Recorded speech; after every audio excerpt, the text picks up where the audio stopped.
Saat ini tiket saya udah terima, terus sekarang saya keluarkan lagi, saya taruh di atas meja, saya mau tukar dia satu buah masjid. Apa? Satu masjid, Masya Allah. Karena masjid itu lebih bermanfaat bagi kami, karena yang masuk Islam itu 47 kakak. Kok cuman tiketnya satu gitu loh. Kalaupun memang kami dikasih tiket atau penghargaan, hadiah, ya dunia akhirat ya, monggo 47 tiket. Apa jawaban kedutaan Atase sama apa sama kedubes? Apa coba jawabannya kok? Langsung disetujuin. Kena marah kok. Hah? Kena marah saya. Kena marah? Ya kena marah gini. Antum nggak boleh nolak katanya. Ibadah ya ibadah. Masjid ya masjid. Jadi dua-duanya. Antum pulang dari umroh, kami tambahkan satu buah masjid. Masya Allah. Langsung saya sujud nangis saya. Betul. Langsung saya sujud. Masya Allah. Saya benar. Masya Allah, ini benar-benar luar biasa yang tidak saya kira, yang tidak benar saya gambar bahwa ini bakal saya terima segitu besar gitu.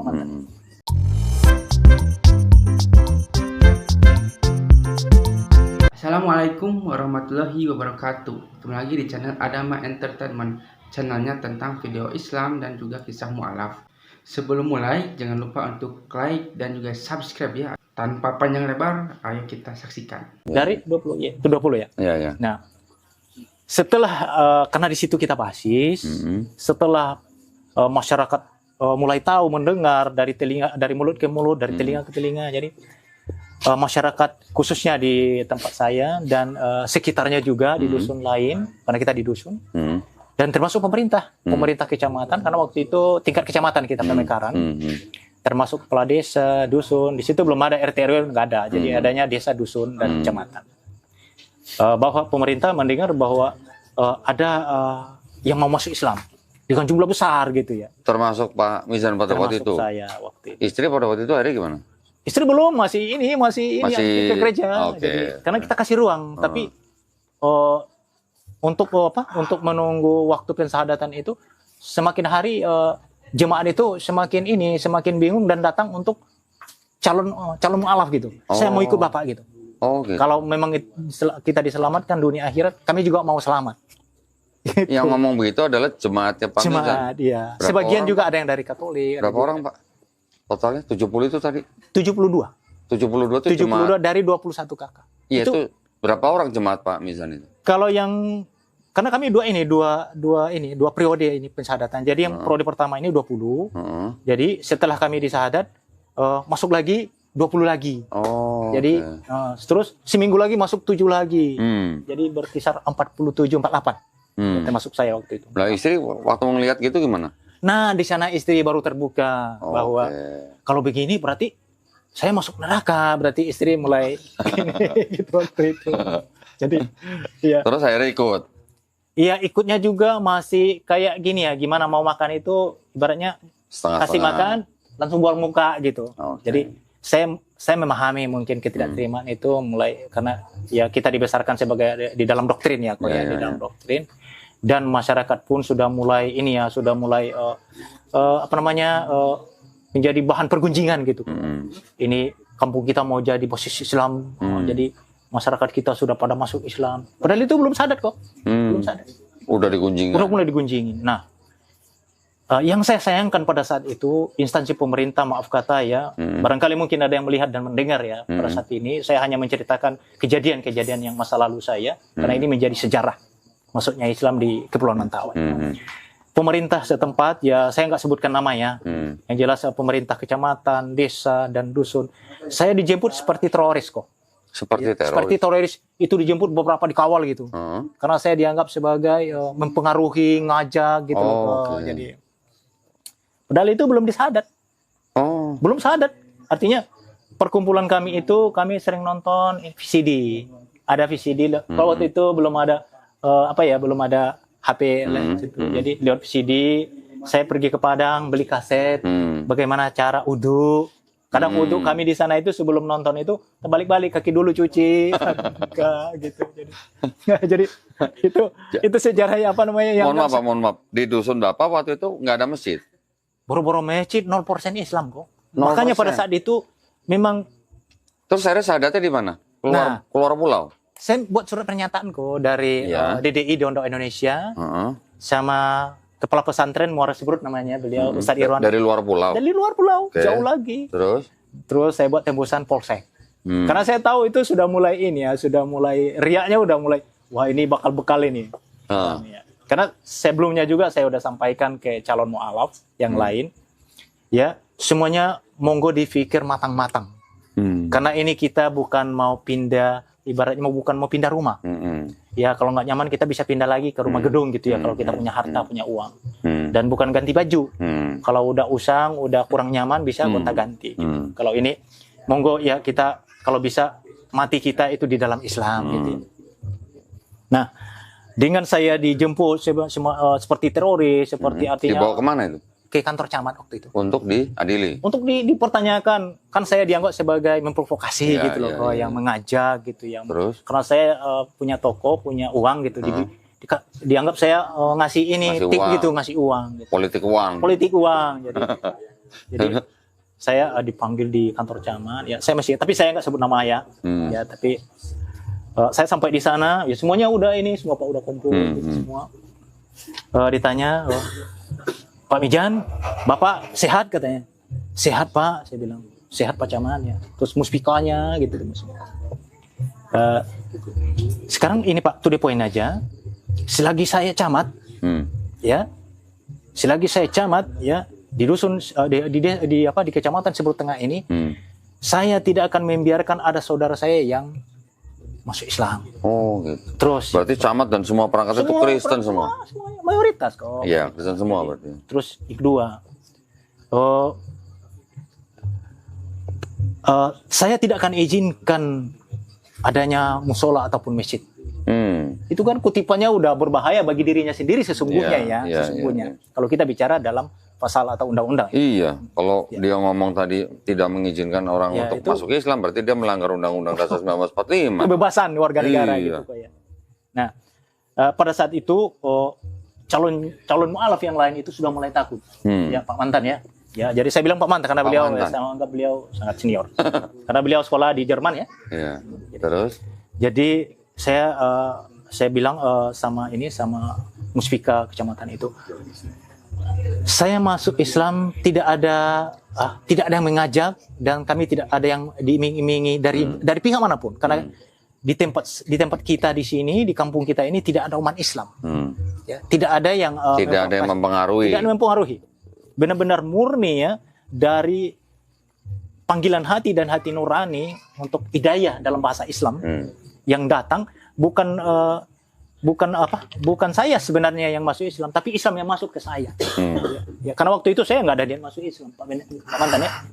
Saya nggak ada niat masuk Islam. Jadi apa kata Pak Camatnya waktu itu? Kalau tetap masih bersikukuh, ya saya masih ingat. Beliau bilang bukan masih nekat, tapi masih bersikukuh. Kalau Pak Mijan masih bersikukuh, tetap masuk Islam, saya akan pindahkan dari kampung ini. Terus saya tanya, akan dikeluarkan dari kampung? Iya, dikeluarkan dari perkampungan ini. Terus saya bilang, oh gitu ya Pak Camat ya. Tapi monggo saya dikasih izin buka pasal berapa, ayat berapa, warga negara yang hijrah. Ya baik itu dari Hindu ke Islam, dari Islam ke Katolik, baik itu dari Protestan ke Islam dan lain sebagainya. Yang melarang membuat aturan itu. Ya. Kamu nggak usah ceramain saya. Ya, saya camat di sini. Ya, justru saya tahu Bapak camat. Saya tanya gitu pasalnya berapa, berapa gitu ya.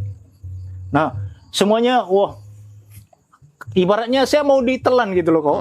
Semua matanya udah merah. Jadi ya karena di sana Pak camatnya juga sekolah pendeta. Terus Pak desanya juga ya. Rata-rata itu pendidikannya itu STH di Tarutung, Pak Mantan. Oh gitu ya. Di Tarutung Medan. Mensen. Betul Mensen.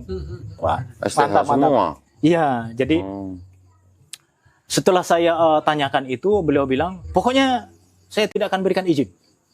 Ya nggak usah sebut namanya, Pak Camatnya nggak usah sebut. Jadi, ya bagaimanapun saya bilang, kami khususnya saya dalam keluarga saya nggak bilang masyarakat umum ya, jemaat yang lain ya, dalam bahasa Kristen jemaat, saya nggak katakan jemaat. Yang jelas saya dalam keluarga saya, istri, anak saya mau selamatkan diri kami ya dalam api neraka. Ya. Kamu nggak usah ceramai saya masalah neraka. Ya, karena beliau tanya, Bapak kok masih nekat gitu loh. Ya, saya sampaikan itu. Nah, setelah itu dibilang Pak Camat, pokoknya kamu sekarang pulang, ya. Kamu sampaikan kepada calon mu'alaf yang lain itu untuk membubarkan diri. Oke. Mau mengurungkan niatnya untuk masuk Islam. Ya, saya singkat waktu itu saya pulang diantar juga, diantar oleh kepala dusun waktu itu, sama kepala desa, kayak teroris kok. Jadi sampai di kampung, ini calon jamaah udah khawatir gitu loh, mau diapain Pak Mijannya ya. Sampai dipanggil Pak Camat, karena itu nggak pernah terjadi sejarahnya. Camat dipanggil masyarakat dengan alasan ini. Jadi setelah saya sampai di rumah, saya udah bisa assalamualaikum kok. Oh, padahal belum sadar waktu itu. Assalamualaikum. Semuanya serentak. Waalaikumsalam. Gitu. Merinding saya, sebenarnya sedih waktu. Itu kasih salam kepada siapa? Ada calon mualaf. Calon-calon. Iya, calon mualaf yang calon. nunggu saya waktu itu kan dijemput oleh. Masih sama-sama calon dah assalamualaikum. Karena kami belajar dari VCD. Ya, karena salam itu kan selamat. Selamat. Terus saya ajak, monggo kita masuk di dalam. Kalau kita bicara di luar kayaknya kurang enak karena ada masyarakat luas yang belanja. Karena itu di toko. Di toko gitu ya. Ada ruangan belakang. Jadi kami kumpul di belakang sana. Saya ceritakan semua. Saya ceritakan. Saya ulang cerita kemarin. Bagi saudara-saudara saya yang masih meragukan Islam itu sendiri, ya, monggo saya berikan kesempatan untuk bagi yang merasa takut dengan ancaman, mungkin seperti saya sekarang ini kan dipanggil ke kantor camat, artinya dipertanyakan dan dilarang untuk masuk Islam. Bagi yang merasa tidak terima, merasa takut, monggo silakan ya mengurungkan niatnya. Saya kasih ruang, saya kasih kesempatan. Jadi kata calon mu'alaf ini yang lain, ya. Bagi yang kuat ya, kurang lebih ada 2 kakak ini, 2 kakak yang mundur ya, ada 2 kakak yang mundur. Ya waktu itu intimidasinya ada anaknya sekolah SD, diancam untuk tidak naik, tidak lulus gitu, tidak lulus SD gitu, tidak lulus. Jadi akhirnya 2 kakak mundur, selebihnya tetap niatnya tetap masuk Islam, apapun yang kita hadapi. Dan tetap saya sampaikan bahwa ini bakal kita hadapi ya, bukan masyarakat, bukan umat Islam yang kita hadapi, tetapi saudara kita sendiri. Ya masih ada hubungan darah, ya karena kita sekampung itu saudara semua kok, lain di kota ya. Terus akhirnya sadatnya kapan itu? Nah, setelah itu setelah terkumpulnya calon mu'alaf 21 kakak termasuk saya itu, saya buat ini surat pernyataan untuk undangan dari DDI, Dewan Dakwah Indonesia dengan Kepala Pesantren Muara Subrut ya. Kebetulan beliau itu namanya Ustadz Irwan LC dan beliau utusan dari Kedutaan Atasih di Jakarta. Yang di Padang itu Buya Elvisam. Ya, Buya Elvisam kalau Pak Mantan tahu, dengar. Nah, jadi mereka inilah yang mengislamkan kami dan saya buat surat permohonan dengan jumlah calon mu'alaf yang akan disadatkan, jumlah kakak dan jiwa. Dilampirkan surat pernyataan kok. Oke. Sampai hari ini masih ada kok. Jadi mereka yang datang ke pulau tempat Pak Mizan? Ya, saya undang. Tetapi nggak langsung pada saat itu. Disitulah yang menjadi sejarah yang paling tidak terlupakan waktu itu dihadangnya. Dihadangnya tim yang mau mengislamkan kami waktu itu. Ada yang bawa parang. Kalau parangnya nggak pernah saya lihat di sini. Parangnya panjang-panjang. Kalau Pak Mantan pendeta lihat itu panjang-panjang. Kalau di Mentawai itu panjang. Jadi bawa cangkul, bawa balo. Jadi semuanya itu sudah kumpul, baik itu dari Katolik, baik itu dari Kristen Protestan, baik itu dari karismatik dan masyarakat, tokoh-tokoh masyarakat lain. Semuanya sudah menghadang gitu ya. Sudah menghadang. Terus? Dan ternyata di dalam di tengah-tengah masa itu yang tidak menerima keberadaan kami dan tamu yang akan mengislamkan kami, ada keluarga adik saya gitu. Karena yang namanya keluarga ya bagaimanapun benci dengan agamanya, tapi yang darahnya kan masih satu darah, satu ibu gitu. Terus sampaikan ke saya bahwa Bang itu monggo tolong dipending dulu gitu. Karena ya masa sudah tidak bisa dikendalikan. Dipending sadatnya maksudnya? Sadat ya, dipending dulu sadatnya. Tidak bisa lagi dikendalikan. Karena di situ semuanya sudah nyatu gitu. Baik tokoh masyarakatnya, tokoh pemudanya, jadi tokoh agamanya, semua gereja itu sudah. Cuma ada satu gereja kok yang tidak ikut. Tapi nggak usah saya sebut ya. Nanti beliau ini jadi melonjak nanti. Jadi setelah dipending, saya turun lagi ke kecamatan karena tempat saya itu dusun kok. Jadi saya harus turun itu lewat jalan setapak. Jadi bisa naik motor tapi ketika gerimis sedikit itu sudah siap-siap jatuh. Licin. Karena tanahnya tanah liat. Setelah sampai di kecamatan itu saya sampaikan ke rombongan ya monggo masuk dulu karena udah mau siap-siap mau naik. Rombongan yang mana nih? Rombongan pensadatan itu. Yang mau mensadatkan. Iya, karena mereka datang itu lewat pintu gerbang kecamatan dulu. Oke. Karena kami kan menyusuri sungai kok. Jadi mereka istirahat di sana. Sekalian melapor. Berapa orang tuh rombongan? Kurang lebih 22 orang. Jadi istirahat di masjid. Memang di sana udah ada masjid kok, tapi masjidnya masih kecil gitu Loh, ya. berarti sudah ada orang Islam di situ? Udah ada tapi Di jauh pulau? dari kampung saya. Oh. Jauh kok. Jauh itu aja. Jauh dari itu. Jauh dari kampung, Oh jauh. enggak, tadi saya pikir satu pulau tuh nggak ada orang Islam sama sekali. Ada tapi jauh kok. Artinya yang jelas kami satu kampung nggak ada Islam itu. Intinya di situ. Oke. Nah, setelah saya menyampaikan ke rombongan yang mau mengislamkan kami bahwa dependingnya ini kita tunda dulu pengislaman, bukan berarti kami kembali ke gereja kami, namun ada alasan yang sangat harus kita sikapi. Karena tidak mungkin kita memaksakan diri ketika nanti itu ada korban. Baik korban dari Islam itu sendiri, baik dari korban saudara saya sendiri. Baik Pak Mijan, ya kami siap untuk ini kalau Pak Mijan anggap itu mengancam jiwa kita, mengancam kaum muslimin, ya saya juga membawa rombongan gitu kata atas rombongan dari atas ya. Nah, jadi ya nanti kita ini coba musyawarah gitu. Kita coba musyawarah lewat pemerintah kabupaten mungkin di Depak ya. Singkat cerita rombongan pulang, ya ditundanya, waktunya kurang lebih 10 hari. Jadi menjelang pensadatan itu, alhamdulillah berita ini terdengarlah di telinga kedutaan. Kedutaan sama atasnya di Jakarta. Adanya daerah Kepulauan Mentawai yang diintimidasi. Kedutaan apa itu? Kedutaan atasnya di Jakarta. Iya, maksudnya kedutaan dari negara Arab Saudi. mana? Oh, Arab Di Arab Saudi, tapi yang di Jakartanya gitu. Oke. Terus? Jadi karena utusan dari atasnya ini Bu Yelpi Sam sama Ustadz Irwan mengislamkan kami. Jadi setelah itu terdengar, mungkin kedutaan melaporkan, mungkin menyampaikan ke gubernur ya. Karena pada saat itu gubernur Irwan Prayitno, alhamdulillah waktu itu beliau sangat kental sekali Islamnya. Orang Sumatera Barat ya, orang Padang ya, jauh dari kampung saya. Emang nggak ada gubernur Padang nggak Islam? Pasti Islam loh. Tapi ada juga satu-satu yang Kristen kok. Jadi Indah maksud saya yang masyarakat Kota Padang itu kan sudah berbaur juga, ada yang Kristen, ada Hindu, ya, ya ada ya. Terus. Jadi setelah disuratin artinya dikonfirmasikan ke gubernur, nanti gubernur ke bupati. Jadi bupati gubernur minta bupati tindak lanjuti, karena waktu itu kita sudah terpisah dari Padang. Kabupaten sendiri Kepulauan Mentawai, jadi bupatinya juga mantan pendeta masih aktif pendeta gitu loh kok. Nah, disuratinya Pak Bupati monggo tolong ditindaklanjuti intimidasi yang dilakukan di dusun ini, di desa ini. Jadi ya dengan mungkin rekomendasi itu ditindaklanjuti, diturunkan tim dari Polda Sumatera Barat sampai di perkampungan itu masuk ke Polda loh. Itu makanya sejarah ini tidak terkikis. Jadi turun Poldanya, ya Departemen Agamanya, terus dari Polseknya juga di tingkat kecamatannya, semua dari tingkat-tingkat kecamatan itu turun semua untuk menyelesaikan.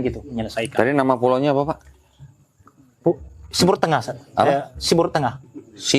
Siberut, Siberut Tengah, Siberut Selatan, Siberut Utara, Siberut Tengah. Oh, ini Muara Siberut. Ya Muara Siberut. Ya, oke. Ya, kalau sayanya Siberut Tengah.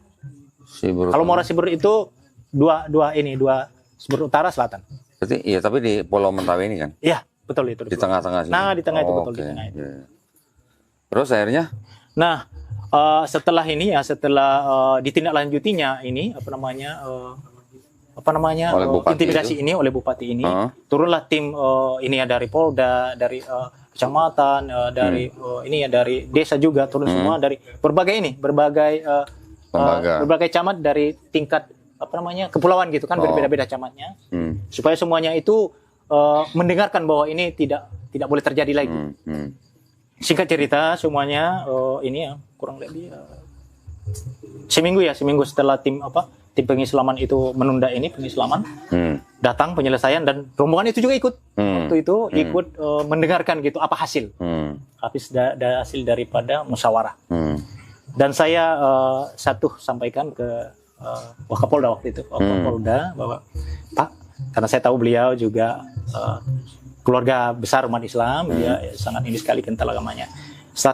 Pak, saya meskipun masih calon mu'alaf dan saya minta tolong untuk penyelesaian ini jangan ada yang diproses hukum. Maksud saya jangan ada yang dihukum karena dampaknya dakwah ke depan ini akan ditakuti oleh masyarakat saya. Berarti Islam itu ujung-ujungnya penjara gitu. Jadi saya nggak mau itu. Nah, jadi ya baik Pak, ya kalau memang itu menurut Bapak, ya tapi Bapak bisa ini ya, bisa menghandle di sini. Insya Allah Pak, saya bilang bisa menghandle. Karena di sini saudara saya semua. Ya, jadi alhamdulillah keputusan itu semuanya membuat pernyataan kok. Membuat pernyataan bagi siapa saja. Bagi siapa saja masyarakat Mentawai, khususnya Mentawai ya, masyarakat Mentawai yang hijrah. Baik dia dari Kristen Protestan mau ke Islam, baik dia dari Katolik ke Kristen Protestan. Karena itu, maaf kata, Kristen Protestan dengan Katolik itu di situ kurang harmonis. Kurang harmonis karena alasannya pencurian domba. Padahal itu datang sendiri. Terus setelah ini ya, setelah dapat kesimpulan bahwa semua masyarakat Mentawai itu bebas memilih agama dan kepercayaannya, selagi tidak ada paksaan ya. Ya. Nah, dengan syarat seluruh Mentawai membuat pernyataan ketika dia hijrah. Misalnya saya ya Pak Mantan ya, kalau saya nama saya Mijarwan, asal dari gereja Kristen Protestan, hijrah ke Islam, pernyataan tidak ada paksaan dari pihak manapun, ya bertanda tangan atau sidik jari di atas materi 2000 waktu itu. Tahun berapa itu? Tahun 2017. 2017. Jadi semuanya di atas materi, semua masuk Islam itu, makanya yang Islam yang ada di sana itu punya sejarah yang luar biasa ketimbang yang lain. Di Siberut Tengah ya. Tengah, khususnya di kampung saya gitu. Jadi sepakat semua. Kami belum diislamkan kok. Masih belum sadar karena tim itu kan ikut mendengar juga. Terus? Karena sudah mendengarkan kesimpulan dari musyawarah itu, akhirnya rombongan ini balik dengan Polda. Terus 2 hari kemudian baru datang dan kami diberikan kesempatan untuk membuat pernyataan dulu. Pernyataan lagi? Pernyataan lagi kok karena hasil musyawarah dari pemerintah untuk memberikan dulunya kami buat pernyataan tapi nggak di atas materi kok. Jadi karena ini dianjurkan oleh pemerintah supaya keamanan dari seluruh masyarakat Mentawai untuk hijrah. Maka kita harus hargai itu dan kita harus buat ulang pernyataan untuk berpindah hijrah. Ya, setelah itu semua ini ya membuat surat pernyataan ya kita kirim dulu, baru rombongan itu datang untuk pengislaman. Ya, rombongan itu datang itu pun masih wanti-wanti juga, masih wanti-wanti Pak Pendeta. Pak Mantan maaf, Pak Pendeta maaf. Jadi masih wanti-wanti karena sebelum-sebelumnya kan udah artinya sudah diancam, jadi terus pengislamannya juga orang yang sama juga yang datang yang hadir. Jadi setelah kami di Islam di Sahadat di rumah saya pribadi waktu itu kurang lebih sudah langsung 47 kakak karena ditunda-tundanya jadi semakin ini malah nambah kok. Jadi itu sesuatu yang luar biasa. Jadi berapa orang jadi? Jadi 47 kakak. Jumlah orangnya berapa? Jumlahnya 146. Masya Allah, sekali sahadat tuh ya? Sekali sahadat. Wow. Gimana enggak gempar berarti sahadat massal itu berarti ya? Itu. Jadi gimana ya sebaliknya ya mungkin umat Islam yang mungkin murtad gitu ya. Nggak usah lah 160 ya. Mungkin 2-3 kakak aja Pak Mantan itu udah lumayan heboh. Jadi bukan lumayan lagi. Jadi setelah 147 orang 146 bersahadat waktu itu gimana? Jadi akhirnya pemerintah setempat mau nggak mau ya tingkat kecamatan maupun desa termasuk dusun juga ya harus berlapang dada karena sudah diputuskan bersama oleh Departemen Agama Depak ya waktu itu 2017 ya 2017. Alhamdulillah itu Masya Allah keren banget itu berarti itu. Dan mungkin ya saya tambahkan waktu itu setelah itu pengislaman alhamdulillah ya walaupun jelek-jelek begini, wah, mungkin saya masih banyak kurangnya ya. Ganteng ya, Pak? Ganteng ya? Masya Allah. Masa begini ngaku jelek? Jadi saya dipanggil lagi di kedutaan. Panggil lagi kedutaan. Saya berpikir, saya bilang sama jamaah, ya kan kami udah sadar semua. Mohon pamit, ya mohon doa. Saya nggak diceritain gitu, diundang apa gitu, apa masalahnya. Diundang naik haji. Ke Jakarta gitu ya, di Jakarta gitu. Di kedutaan. Diundang naik haji bukan? Alhamdulillah kok dikasih tiket umroh waktu itu. Jadi umroh. Pas sampai di gedung kedutaan, nginap 2 hari. Jadi karena ada kegiatan lain, kedutaan atasnya sama dubes masih nggak ada di tempat di kantor. Saya suruh nginap. Gedung setinggi ini ya saya bilang, kapan saya pulang kok ini ya kok lama sekali sampai 2 hari gitu ya. Ternyata menunggu gitu, nggak ada di Jakarta gitu. Setelah datang malamnya ya, kalau nggak salah saya malam Jumat. Atasnya mejanya panjang, kami berlima. Satu Ustadz Faruk namanya, beliau penterjemah dari kedutaan itu. Jadi ini juga staf ini juga dari kedutaan. Jadi saya dikasih kertas. Saya pikir waktu itu Pak Mantas saya dikasih uang. Saya pikir itu cek waktu itu. Iya kok. Saya bilang, waduh bakal kaya saya bilang ini. Udah dikasih cek ini sama kedutaan, sama tasnya ya.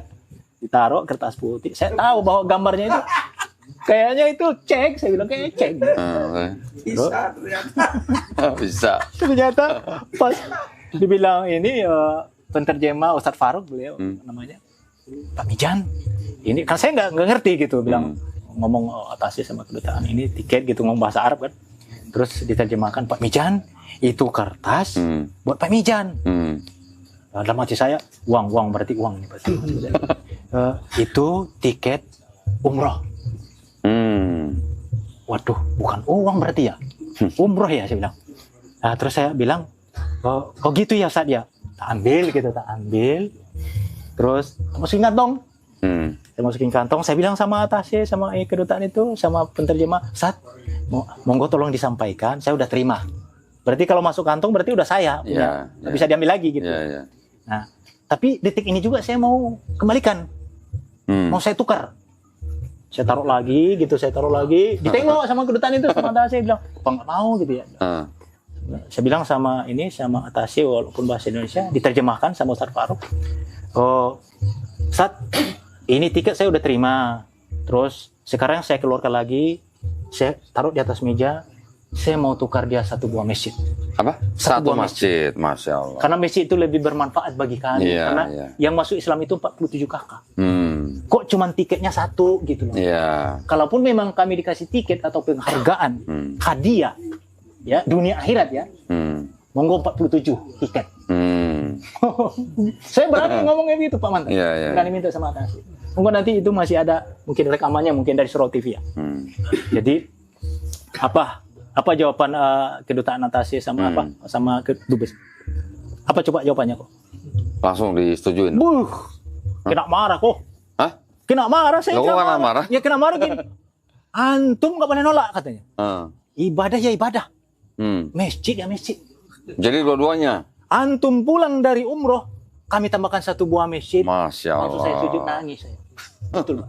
Langsung saya sujud. Masya Allah. Saya bilang, Masya Allah ini benar-benar luar biasa yang tidak saya kira, yang tidak benar saya gambar bahwa ini bakal saya terima segitu besar gitu. Alhamdulillah. Karena saya masih akrab, artinya melihat baju beliau ini, saya ingat masa lalu gitu. Dari beliau masih di depan saya udah tahu ini mantan pendeta. Maksudnya ini kalau baju begini seragam pendeta. Seragam pendeta. Gitu. Karena ini baju ini kebesaran. Ya, waktu itu. Ya, maaf ya Pak mantan ya, supaya lebih akrabnya gitu. Jadi dia masih mengingat terus gitu. Masih nih, mengingat. dulu mantan kafir nih, pakai jas begini nih. Betul mantan kafir. Alhamdulillah ya. Berarti sekarang sudah bangun masjid di sana ya? Alhamdulillah masjid itu dari kedutaan. Hadiah dari kedutaan. Bangun tahun 2017 juga. Ya, selesainya tahun 2019. 19. Ya, prosesnya. Jadi prosesnya terlalu lama. Nah, terus selama 2017 sampai 2019 gimana yang 47 kakek itu beribadah? Di rumah masing-masing atau bagaimana? Sebelum ada masjid. Sebelum ada masjid. Ya. Untuk sementara ini saya beli rumah kosong karena saya ada rezeki waktu itu. ya saya beli rumah ya harga 9 juta ya waktu itu. Rumah saya bongkar kamarnya, ya karena kami jumlahnya udah hampir 200 termasuk anak-anak ya.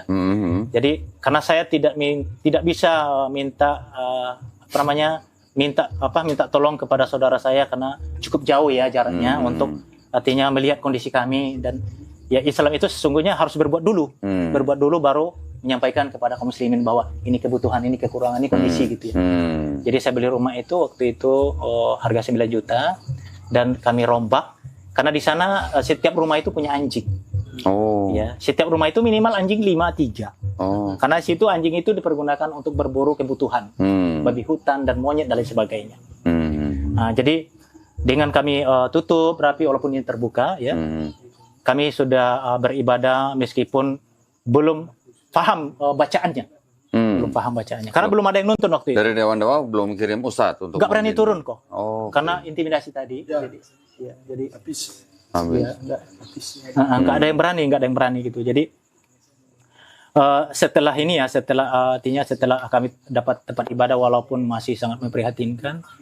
Terus 5 bulan kemudian saya melihat anak-anak ini tidak bisa kita elakkan ya, karena yayasan TK itu PAUD itu TK Kristen semua Pak Menteri.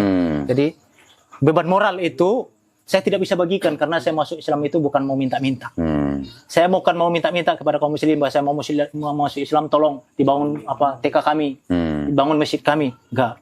Karena kita masuk Islam itu benar-benar menyelamatkan hidup kita ya. Jadi singkat cerita dari semua perjuangan termasuk biasanya ya kami di sana kan tidak ada yang menopang ya, bulan puasa itu kan kami belum paham semua ya, termasuk saya waktu itu puasanya itu jam berapa, sahurnya itu jam berapa, berbukanya itu jam berapa.